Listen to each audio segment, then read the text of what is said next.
যেভাবে বলে এইভাবে বলে জাল সাহায্যে কীভাবে মাছ ধরি আমরা। প্রথমে এই মাছগুলোকে ভালোভাবে একবার বাছাই করে একদম ভালোভাবে পরিষ্কার করে নেব।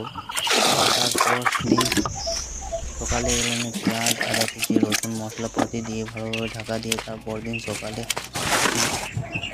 পেঁয়াজ টমেটো বেগুন ইত্যাদি ফল সমস্ত লঙ্কা ভালোভাবে ধুয়ে পরিষ্কার করে সেগুলোকে ভালোভাবে কেটে এর জন্য ভালোভাবে কাছে দিয়ে নেব। ফোড়ন হোক